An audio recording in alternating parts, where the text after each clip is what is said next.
இன்னைக்கு அமீன் குக்ஸ்ல ரொம்ப டேஸ்டியான ஃபிஷ் சில்லி பண்றது எப்படின்னு பார்க்கலாம். இந்த மாரி எக்ஸைட்டிங் ரெசிபீஸ்க்கு அமீன் குக்ஸ ஃபாலோ பண்ணிக்கோங்க. ஃபர்ஸ்ட்டு ஒரு பவுல்ல 1/2 கிலோ போன்லெஸ் ஃபிஷ் எடுத்துக்கோங்க.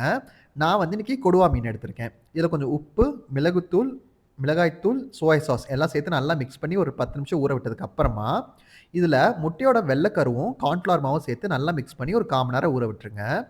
இப்போ ஒரு பேன்ல இத வந்து டீப் ஃப்ரை பண்ற அளவுக்கு ஆயில் எடுத்துட்டு, நம்ம மேரினேட் பண்ணி வச்சிருந்த மீன் எல்லாத்தையுமே வந்து போட்டு, நல்லா வந்து கிரிஸ்பியா ஆகுற மாரி வந்து பொரிச்சு நம்ம எடுத்து வச்சுக்கலாம்.